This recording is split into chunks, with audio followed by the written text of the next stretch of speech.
Hello students, നമുക്ക് ഈ BME basic mechanical engineering എന്ന സബ്ജക്റ്റിലെ 5th മോഡ്യൂൾ 5ാമത്തെ മോഡ്യൂൾ സ്റ്റാർട്ട് ചെയ്യാം. ഈ 5th മോഡ്യൂൾ എന്ന് പറഞ്ഞാൽ BME എന്ന് പറയുന്ന പാർട്ടിലെ 2ാമത്തെ മോഡ്യൂളാണ്.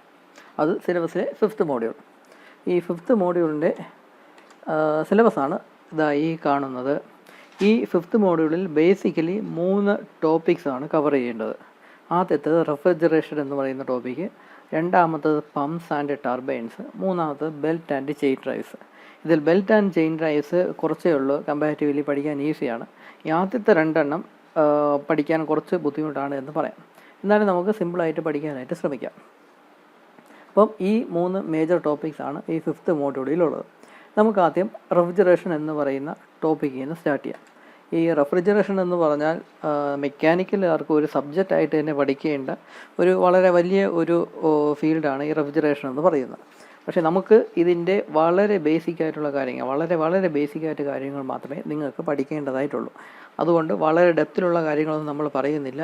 ചിലപ്പോൾ ചില കാര്യങ്ങളൊക്കെ ഇപ്പോൾ മനസ്സിലാവാതെ വരും, തിയററ്റിക്കലായിട്ടുള്ള കാര്യങ്ങൾ വരുമ്പോൾ നമുക്ക് മനസ്സിലാവാതെ വരും. കാരണം ഇത് പഠിക്കണമെങ്കിൽ വേറെ കുറച്ച് കാര്യങ്ങൾ നിങ്ങൾ അറിഞ്ഞിരിക്കണം. തെർമൽ എഞ്ചിനീയറിംഗിലെ വേറെ കുറച്ച് കാര്യങ്ങൾ നിങ്ങൾ അറിഞ്ഞിരിക്കണം.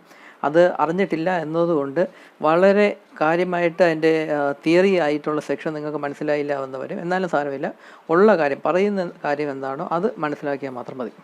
അപ്പോൾ നമുക്ക് ആദ്യം റെഫ്രിജറേഷൻ എന്ന് പറയുന്ന ടോപ്പിക്ക് സ്റ്റാർട്ട് ചെയ്യാം. അപ്പോൾ എന്താണ് റെഫ്രിജറേഷൻ? ഈ റെഫ്രിജറേഷൻ എന്ന വേർഡ് നിങ്ങൾ കേട്ട് കാണും. റെഫ്രിജറേറ്റർ എന്ന് പറയുന്ന ഒരു സംഭവത്തെ പറ്റി നിങ്ങൾ കേട്ട് കാണും. നമ്മുടെ വീട്ടിലെ ഫ്രിഡ്ജിനെയാണ് റെഫ്രിജറേറ്റർ എന്ന് പറയുന്നത്. ടെക്നിക്കലി അതിനെ പറയുന്ന പേരാണ് റെഫ്രിജറേറ്റർ എന്ന്. മറ്റ് കൺട്രീസിലൊക്കെ സാധാരണ ഈ ഫ്രിഡ്ജിനെ റെഫ്രിജറേറ്റർ എന്നാണ് പറയുന്നത്. നമ്മുടെ നാട്ടിൽ സാധാരണ റെഫ്രിജറേറ്റർ എന്ന വേർഡ് യൂസ് ചെയ്യാറില്ല, പകരം ഫ്രിഡ്ജ് എന്ന വേർഡാണ് യൂസ് ചെയ്യുന്നത്. അപ്പോൾ ഈ ഫ്രിഡ്ജ് എന്ന് പറയുന്നത് ഈ റെഫ്രിജറേഷൻ എന്ന് പറയുന്ന സിസ്റ്റത്തിൻ്റെ ഒരു പാർട്ടാണ് ഈ ഫ്രിഡ്ജ് എന്ന് പറയുന്നത്, അല്ലെങ്കിൽ റെഫ്രിജറേറ്റർ എന്ന് പറയുന്നത്. അതുപോലെ തന്നെ എയർ കണ്ടീഷണർ, AC എന്ന് നമ്മൾ വിളിക്കുന്ന എയർ കണ്ടീഷണറും ഈ റെഫ്രിജറേഷൻ സിസ്റ്റത്തിൻ്റെ ഒരു ഡിവൈസാണ്. അതുപോലെ തന്നെ ഈ കോൾഡ് സ്റ്റോറേജ് നമ്മുടെ ബേക്കറിയിലും ഹോട്ടൽസിലും മാത്രമല്ല ഇൻഡസ്ട്രീസിലൊക്കെ ഓരോ പ്ലാന്റിലുമൊക്കെ ഈ തണുത്ത ഐറ്റംസ്, അവരുടെ പ്രോഡക്റ്റ്സൊക്കെ തണുപ്പിച്ച് സൂക്ഷിക്കാൻ വേണ്ടി ഉപയോഗിക്കുന്ന കോൾഡ് സ്റ്റോറേജ് എന്ന് പറഞ്ഞാൽ ചെറിയ ഒരു ഡിവൈസ് ആയിരിക്കത്തില്ല, അത് വളരെ വലിയൊരു റൂമൊക്കെ ആയിരിക്കും. അപ്പോൾ അതും ഈ റെഫ്രിജറേഷൻ എന്ന് പറയുന്ന ആ ഒരു കാറ്റഗറിയിൽ വരുന്ന ഒരു ഡിവൈസാണ്.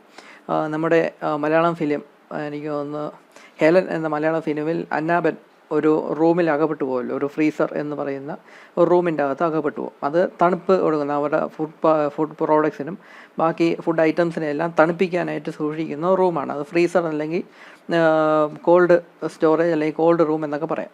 അപ്പം ആ സംഭവം ഈ റെഫ്രിജറേഷൻ എന്ന് പറയുന്ന കാറ്റഗറിയിൽ വരുന്ന ഒരു സിസ്റ്റമാണ്. അപ്പം അതിനെ പറ്റിയാണ്, അതിൻ്റെ തിയറി ആയിട്ടുള്ള കുറച്ച് കാര്യങ്ങളും പിന്നെ ഈ റെഫ്രിജറേറ്റർ അതായത് ഫ്രിഡ്ജിൻ്റെയും പിന്നെ എയർ കണ്ടീഷണറിൻ്റെയൊക്കെ ബേസിക് ആയിട്ടുള്ള വർക്കിങ്ങും ഒക്കെയാണ് നമുക്ക് ഈ മോഡ്യൂളിൽ ഈ ടോപ്പിക്കിൽ കുറച്ച് ഡീറ്റെയിൽഡ് ആയിട്ട് പഠിക്കേണ്ടത്. അതും വളരെ ബേസിക് ആയിട്ടുള്ള കാര്യങ്ങൾ മാത്രമേ നമ്മൾ പഠിക്കുന്നുള്ളൂ. വളരെ ഡെപ്തിലൊന്നും പഠിക്കുന്നില്ല, പ്രോബ്ലംസ് ഒന്നും ചെയ്യുന്നില്ല. വളരെ ഔട്ട്ലൈൻ ആയിട്ടുള്ള കാര്യങ്ങൾ മാത്രമേ നമുക്ക് പഠിക്കേണ്ടതായിട്ടുള്ളൂ. അപ്പോൾ ആദ്യം എന്താണ് റെഫ്രിജറേഷൻ എന്ന് നോക്കാം. നമ്മുടെ വീട്ടിലെ ഫ്രിഡ്ജ് എന്ന് പറയുന്ന ഡിവൈസ് എന്തിനാണ് യൂസ് ചെയ്യുന്നത്? അത് ഫുഡ് ഐറ്റംസിനെ തണുപ്പിക്കാൻ, ഫുഡ് ഐറ്റംസ് അല്ലെങ്കിൽ ഫ്രൂട്ട്സ്, വെജിറ്റബിൾസ് അല്ലെങ്കിൽ കുക്ക് ചെയ്ത ഫുഡ് ഐറ്റംസിനെ തണുപ്പിക്കാനാണ് ഈ വീട്ടിലെ ഫ്രിഡ്ജ് ഉപയോഗിക്കുന്നത്. അതുപോലെ തന്നെ എയർ കണ്ടീഷണർ ഉപയോഗിക്കുന്നത് എന്തിനാണ്? റൂമിനെ തണുപ്പിക്കാൻ, റൂമിൻ്റെ അകത്ത് നിൽക്കുന്ന റൂമിൻ്റെ അകത്തുള്ള എയറിനെ തണുപ്പിക്കാൻ. അതിൻ്റെ അകത്ത് ഹ്യൂമൻസ് ഉണ്ടെങ്കിൽ അവർക്ക് ഒരു കംഫോർട്ട് ലെവൽ എന്ന് പറഞ്ഞാൽ പുറത്തുള്ള ടെമ്പറേച്ചറിനെക്കാളും കുറച്ച് കുറഞ്ഞ ടെമ്പറേച്ചർ ആയിരിക്കും കംഫോർട്ട് ലെവൽ എന്നുള്ളത്. അങ്ങനെ കുറച്ച് കുറഞ്ഞ ടെമ്പറേച്ചർ മെയിൻറ്റെയിൻ ചെയ്യാനൊക്കെ ആയിട്ടാണ് ഈ എയർ കണ്ടീഷണർ ഉപയോഗിക്കുന്നത്. അതായത് റൂമിൻ്റെ അകം തണുപ്പിക്കാൻ വേണ്ടിയാണ് ഈ എയർ കണ്ടീഷണർ ഉപയോഗിക്കുന്നത്. ഫുഡ് ഐറ്റംസ്, ഫ്രൂട്ട്സ്, വെജിറ്റബിൾസ് ഒക്കെ തണുപ്പിക്കാനാണ് ഫ്രിഡ്ജ് അല്ലെങ്കിൽ റെഫ്രിജറേറ്റർ ഉപയോഗിക്കുന്നത്. ആക്ച്വലി നമ്മൾ കാഷ്വലായിട്ട് പറയുമ്പോൾ, നമ്മൾ ലോജിക്ക് വെച്ച് ആലോചിക്കുമ്പോൾ നമുക്ക് തോന്നും ഫ്രിഡ്ജ് എന്ന് പറഞ്ഞാൽ തണുപ്പ് അടിച്ച് കയറ്റുന്ന ഒരു ഡിവൈസാണ് എന്ന് തോന്നും.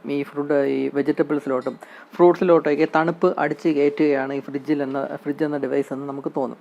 പക്ഷേ തിയററ്റിക്കലി അവിടെ നടക്കുന്നത് എന്താണെന്ന് വെച്ചാൽ ഈ വെജിറ്റബിൾസിൽ നിന്നും ഫ്രൂട്ട്സിൽ നിന്നുമൊക്കെ ഹീറ്റിനെ അബ്സോർബ് ചെയ്ത് ഈ ഫ്രിഡ്ജിൻ്റെ പുറത്തോട്ട് കളയും. അങ്ങനെയാണ് ഫ്രിഡ്ജിൻ്റെ അകത്തുള്ള പ്രോഡക്ട്സ് അല്ലെങ്കിൽ ഫുഡ് ഐറ്റംസ്, വെജിറ്റബിൾസ്, ഫ്രൂട്ട്സ് എല്ലാം തണുക്കുന്നത്. അതായത് ഈ ഫ്രൂട്ട്സിലും വെജിറ്റബിൾസിലും ഫുഡ് ഐറ്റംസിലും ഒക്കെയുള്ള ഹീറ്റ് എനർജിയെ അബ്സോർബ് ചെയ്ത് പുറത്തോട്ട് കളയും, സിസ്റ്റത്തിന് പുറത്തോട്ട് കളയും. സിസ്റ്റത്തിന് പുറത്തോട്ട് എന്ന് പറഞ്ഞാൽ ഇവിടുത്തെ കേസിലാണെങ്കിൽ ഫ്രിഡ്ജിൻ്റെ പുറത്തുള്ള അറ്റ്മോസ്ഫിയറിലോട്ട് കളയും. അങ്ങനെയാണ് ഇതിൻ്റെ അകത്തുള്ള ഫുഡ് ഐറ്റംസും വെജിറ്റബിൾസും ഫ്രൂട്ട്സും എല്ലാം തണുക്കുന്നത്. അല്ലാതെ ഫ്രിഡ്ജ് എന്ന് പറഞ്ഞാൽ തണുപ്പിനെ അടിച്ചു കയറ്റുന്ന ഒരു ഡിവൈസ് അല്ല. അതിലോട്ട് അടിച്ചു കയറ്റുക, ഫ്രിഡ്ജ് ഉപയോഗിച്ച് ഈ ഫ്രൂട്ട്സിലോട്ട് തണുപ്പ് അടിച്ചു കയറ്റുക, കോൾഡ് അടിച്ചു കയറ്റുക എന്ന പ്രോസസ്സല്ല അവിടെ ആക്ച്വലി നടക്കുന്നത്. തിയറിറ്റിക്കലി നടക്കുന്നത് എന്തെന്ന് വെച്ചാൽ അതിൽ നിന്ന് ഈ ഫ്രൂട്ട്സിൽ നിന്നും വെജിറ്റബിൾസിൽ നിന്നുമൊക്കെ ഹീറ്റ് എനർജി അബ്സോർബ് ചെയ്ത് പുറത്തോട്ട് കളയുകയാണ് ചെയ്യുന്നത്. അങ്ങനെയാണ് ഈ ഫുഡ് ഐറ്റംസ് ഒക്കെ തണുക്കുന്നത്. അതുപോലെ തന്നെ എയർ കണ്ടീഷണർ, അതിലും റൂമിൻ്റെ അകത്തുള്ള ഹീറ്റ് എനർജി അല്ലെങ്കിൽ ഹീറ്റിനെ അബ്സോർബ് ചെയ്ത് റൂമിന് പുറത്തോട്ട് കളയും. അതായത് പുറത്തുള്ള സറൗണ്ടിങ്സിലോട്ട് അതിനെ റിജക്റ്റ് ചെയ്യും. അങ്ങനെയാണ് ഈ റൂമിൻ്റെ അകം തണുക്കുന്നത്. അല്ലാതെ റൂമിൻ്റെ അകത്തേക്ക് തണുത്ത കാറ്റിനെ അടിച്ച് കയറ്റുക എന്നല്ല തിയററ്റിക്കലി നടക്കുന്നത്. തിയററ്റിക്കലി നടക്കുന്നത് അത് ഈ റൂമിൻ്റെ അകത്തുള്ള എയറിൽ നിന്നും ഹീറ്റിനെ അബ്സോർബ് ചെയ്ത് പുറത്തോട്ട് കളയും. അപ്പം അങ്ങനെയാണ് ഈ റൂമിൻ്റെ അകം തണുക്കുന്നത്. അപ്പോൾ ഈ ഒരു പ്രോസസ്സാണ് തിയററ്റിക്കലി നടക്കുന്നത്. ഹീറ്റ് എനർജി അബ്സോർബ് ചെയ്ത് ആ സിസ്റ്റത്തിനെ പുറത്തോട്ട് കളയുക. അങ്ങനെയാണ് ഈ സിസ്റ്റത്തിൻ്റെ അകത്തുള്ള പ്രോഡക്ട്സ് അല്ലെങ്കിൽ കമ്പോണൻറ്റ്സ് ഐറ്റംസ് തണുക്കുന്നത്. അപ്പോൾ ഈ ഒരു പ്രോസസ്സിനെയാണ് റെഫ്രിജറേഷൻ എന്ന് പറയുന്നത്. അതിൻ്റെ ഡെഫിനിഷനെ നമുക്ക് വേണമെങ്കിൽ ഇങ്ങനെ പറയാം: refrigeration is the process of maintaining a system at a temperature below the temperature of the surroundings. സറൗണ്ടിങ്സിൻ്റെ ടെമ്പറേച്ചറിനേക്കാളും കുറഞ്ഞ ടെമ്പറേച്ചറിൽ ആ സിസ്റ്റത്തിനെ മെയിൻറ്റെയിൻ ചെയ്യുക. ആ പ്രോസസ്സിനെയാണ് റെഫ്രിജറേഷൻ എന്ന് പറയുന്നത്. നമ്മുടെ ഫ്രിഡ്ജിൻ്റെ കേസിലാണെങ്കിൽ പുറത്തുള്ള ടെമ്പറേച്ചറിനേക്കാളും അകത്ത് ടെമ്പറേച്ചർ കുറവായിരിക്കും. അതായത് അകത്തായിരിക്കും തണുപ്പ് കൂടുതൽ. അപ്പോൾ അതായത് പുറത്തുള്ള ടെമ്പറേച്ചറിനേക്കാളും അകത്ത് ടെമ്പറേച്ചർ കുറവായിരിക്കും. അതിനെയാണ് റെഫ്രിജറേഷൻ എന്ന് പറയുന്നത്. അതുപോലെ തന്നെ എയർ കണ്ടീഷനിങ്ങിലും ആ റൂമിൻ്റെ പുറത്തുള്ള ടെമ്പറേച്ചറിനെക്കാളും ടെമ്പറേച്ചർ കുറവായിരിക്കും റൂമിൻ്റെ അകത്ത്. അപ്പോൾ ആ സംഭവത്തിനെയാണ്, ആ പ്രോസസ്സിനെയാണ് റെഫ്രിജറേഷൻ എന്ന് പറയുന്നത്. It is A process of maintaining a system at a temperature below the temperature of the surroundings. അപ്പോൾ അതിനെയാണ് റെഫ്രിജറേഷൻ എന്ന പ്രോസസ്സ് കൊണ്ട് ഉദ്ദേശിക്കുന്നത്. ഈ റെഫ്രിജറേഷൻ റിലേറ്റ് ചെയ്തിട്ടുള്ള 3-4 ടേംസാണ് ഞാനിവിടെ ലിസ്റ്റ് ചെയ്തിട്ടുള്ളത്. അതിൽ റെഫ്രിജറേഷൻ എന്ന വേർഡ് എന്താ, അതിൻ്റെ ആ ടേമിൻ്റെ അർത്ഥം എന്താണ് നമ്മളിപ്പോൾ കണ്ടു, എന്താണ് അതിൻ്റെ ഡെഫിനിഷൻ എന്ന് കണ്ടു. ഈ റെഫ്രിജറേറ്റിംഗ് സിസ്റ്റം എന്ന് പറഞ്ഞാൽ എന്ത് ഡിവൈസ് ഉപയോഗിച്ചാണ് ഈ റെഫ്രിജറേഷൻ പ്രോസസ്സ് നടത്തുന്നത്, അതായത് ഈ തണുപ്പ് ഉണ്ടാക്കിയെടുക്കുന്നത് എന്ത് ഡിവൈസ് ഉപയോഗിച്ചാണ് ഈ പുറത്തുള്ള ടെമ്പറേച്ചറിനേക്കാളും അകത്ത് ടെമ്പറേച്ചർ കുറച്ച് മെയിൻറ്റെയിൻ ചെയ്യുന്ന എന്ത് ഡിവൈസ് ഉപയോഗിച്ചാണ് ഈ തണുപ്പ് ക്രിയേറ്റ് ചെയ്യുന്നത്, അതിനെയാണ് റെഫ്രിജറേറ്റിംഗ് സിസ്റ്റം എന്ന് പറയുന്നത്. ആ ഡിവൈസിനെയാണ് റെഫ്രിജറേറ്റിംഗ് സിസ്റ്റം എന്ന് പറയുന്നത്. നമ്മുടെ ഫ്രിഡ്ജ് റെഫ്രിജറേറ്റിംഗ് സിസ്റ്റത്തിന് ഒരു എക്സാമ്പിളാണ്. എയർ കണ്ടീഷണർ റെഫ്രിജറേറ്റിംഗ് സിസ്റ്റത്തിന് ഒരു എക്സാമ്പിളാണ്.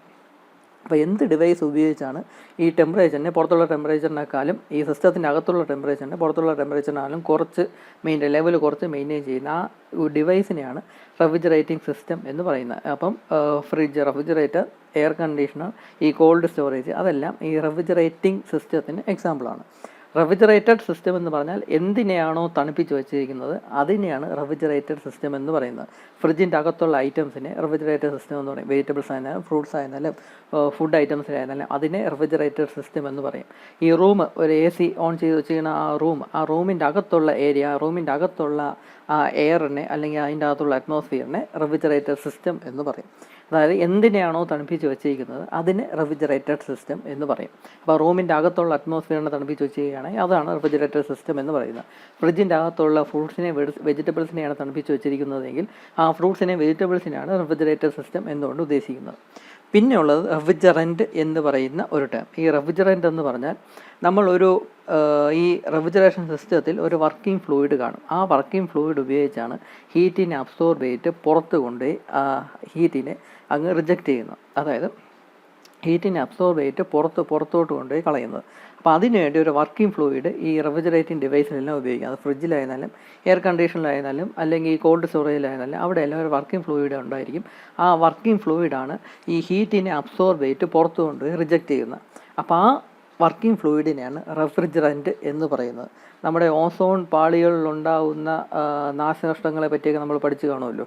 അതായത് ഈ ഫ്ലൂറോ കാർബൺ അത് കാരണം ഈ ഓസോൺ പാളികളുള്ള ഡിസ്ട്രക്ഷനൊക്കെ നമ്മൾ പഠിച്ചിട്ടുണ്ട്. അപ്പോൾ അതെല്ലാം ഈ റെഫ്രിജറൻറ്റ് കാരണമാണ്. ആ റെഫ്രിജറൻസിനെ പറ്റിയൊക്കെ നമ്മൾ ഡീറ്റെയിൽഡ് ആയിട്ട് പഠിക്കും. അപ്പോൾ എന്താണ് റെഫ്രിജറൻ്റ് എന്നും അതിൻ്റെ വർക്കിംഗ് എന്താണെന്നും അതിൻ്റെ ഫംഗ്ഷൻ എന്താണെന്നും അതിൻ്റെ പ്രോപ്പർട്ടീസ് എന്താണെന്നും ഒക്കെ നമ്മൾ ഡീറ്റെയിൽഡ് ആയിട്ട് ഈ മോഡ്യൂളിൽ പഠിക്കും. അപ്പം ഈ റെഫ്രിജറൻ്റ് എന്താണെന്ന് നമുക്ക് ഡീറ്റെയിൽഡ് ആയിട്ട് കാണാം. സംഭവം ഇതെന്ന് പറയുന്ന ഒരു വർക്കിംഗ് ഫ്ലൂയിഡാണ്. ഈ ഡിവൈസിലുള്ള ഫ്രിഡ്ജിലും എയർ കണ്ടീഷനിലും ഒക്കെ ഉപയോഗിക്കുന്ന വർക്കിംഗ് ഫ്ലൂയിഡിനെയാണ് റെഫ്രിജറൻ്റ് എന്ന് പറയുന്നത്. ഈ വർക്കിംഗ് ഫ്ലൂയിഡാണ് അത് ലിക്വിഡ് ഫോമിലായിരിക്കും. ചില സമയത്ത് ലിക്വിഡ് ഫോമിലായിരിക്കും, ചില സമയത്ത് ഗ്യാസിയസ് ഫോമിലായിരിക്കും. അപ്പോൾ ആ ലിക്വിഡിനെയാണ് അല്ലെങ്കിൽ ആ ഫ്ലൂയിഡിനെയാണ് റെഫ്രിജറൻ്റ് എന്ന് പറയുന്നത്. അതാണ് ഈ ഹീറ്റിനെ അബ്സോർബ് ചെയ്ത് പുറത്തു കൊണ്ടുപോയി അതിനെ റിജക്റ്റ് ചെയ്യുന്നത്.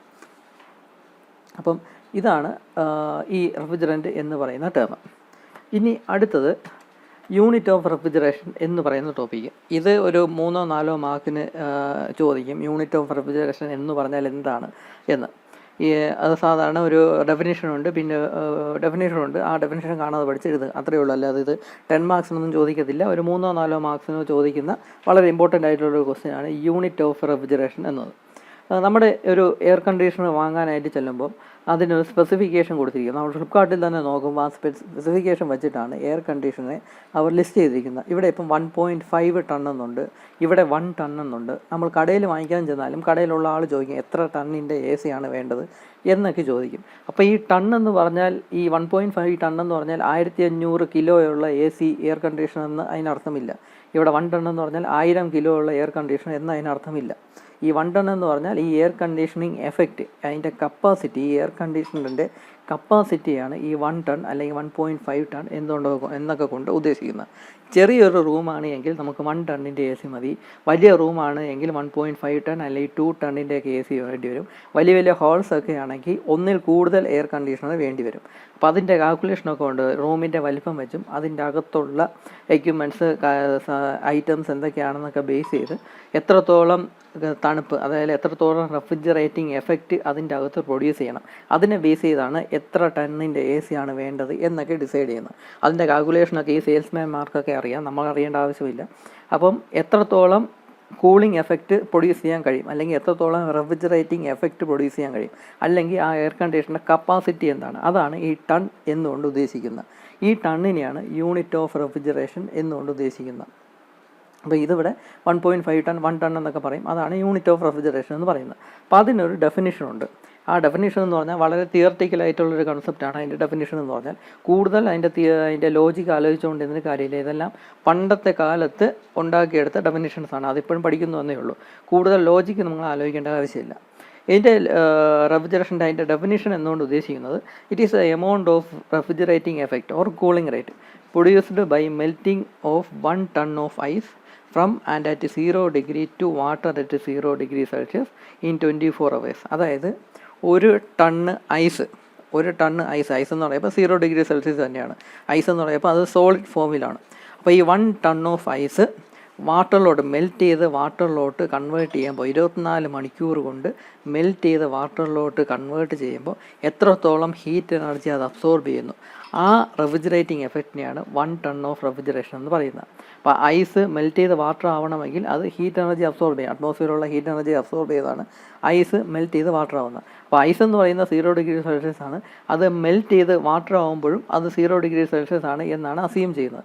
അത് 24 മണിക്കൂർ കൊണ്ട് ആ പ്രോസസ്സ് നടക്കുമ്പോൾ എത്രത്തോളം ഹീറ്റ് എനർജി അബ്സോർബ് ചെയ്തു, അതായത് എത്രത്തോളം റെഫ്രിജറേറ്റിംഗ് എഫക്റ്റ് അവിടെ ഉണ്ടാക്കി, അതിനെയാണ് 1 ടൺ ഓഫ് റെഫ്രിജറേഷൻ എന്നുകൊണ്ട് ഉദ്ദേശിക്കുന്നത്. അതായത് 1 ടൺ ഓഫ് ഐസ് 24 മണിക്കൂർ കൊണ്ട് 0 ഡിഗ്രി സെൽഷ്യസ് ഐസിൽ നിന്ന് 0 ഡിഗ്രി സെൽഷ്യസ് വാട്ടറിലോട്ട് മെൽറ്റ് ചെയ്തപ്പം എത്രത്തോളം ഹീറ്റ് എനർജി അബ്സോർബ് ചെയ്തു, അല്ലെങ്കിൽ എത്രത്തോളം റെഫ്രിജറേറ്റിംഗ് എഫക്റ്റ് അവിടെ ഉണ്ടായി, അതിനെയാണ് 1 ടൺ ഓഫ് റെഫ്രിജറേഷൻ എന്നുകൊണ്ട് ഉദ്ദേശിക്കുന്നത്. ഈ ഒരു ഡെഫിനേഷൻ കാണാതെ പഠിക്കുക എന്ന് മാത്രമേ ഉള്ളൂ. കൂടുതൽ ലോജിക്ക് ആലോചിച്ചുകൊണ്ടിരിക്കേണ്ട ആവശ്യമില്ല. അപ്പോൾ ഈ ഡെഫിനേഷൻ കാണാതെ പഠിക്കുക. അപ്പോൾ ഇതിനെയാണ് 1 ടൺ ഓഫ് റെഫ്രിജറേഷൻ എന്ന് പറയുന്നത്.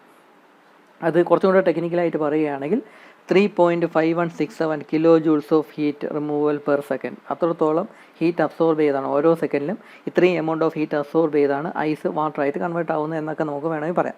അപ്പോൾ ഈ ഒരു വാല്യൂ കാണാതെ പഠിച്ചു വയ്ക്കുക. 3.5167 kilo joules of heat removal per second. അതിനെയാണ് 1 ടൺ ഓഫ് റെഫ്രിജറേഷൻ എന്ന് പറയുന്നത്. നമ്മളിവിടെ AC എന്ന് പറഞ്ഞാൽ ഇവിടെ 1.5 ടൺ അല്ലെങ്കിൽ 1 ടൺ എന്നൊക്കെ ഇവിടെ മെൻഷൻ ചെയ്തിട്ടുണ്ട്. ഈ 1 ടൺ എന്ന് പറഞ്ഞാൽ അതിൻ്റെ അർത്ഥം ഒരു സെക്കൻഡിൽ 3.5167 കിലോ ജൂൾസ് ഹീറ്റ് റിമൂവ് ചെയ്യാനുള്ള കപ്പാസിറ്റി ഈ എയർ കണ്ടീഷണറിനുണ്ട് എന്നാണ് അതിൻ്റെ മീനിങ്. അതാണ് 1 ടൺ എന്നുകൊണ്ട് ഉദ്ദേശിക്കുന്നത്.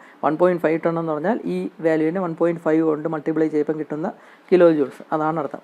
അപ്പോൾ അതായത് 1 ടൺ എന്ന് പറഞ്ഞാൽ 3.5167 കിലോ ജൂൾസ് ഹീറ്റ് ഓരോ സെക്കൻഡിലും 3.5167 kilo joules of heat remove ചെയ്യാനുള്ള കപ്പാസിറ്റി ഈ എയർ കണ്ടീഷനുണ്ട് എന്നാണ് മീനിങ്.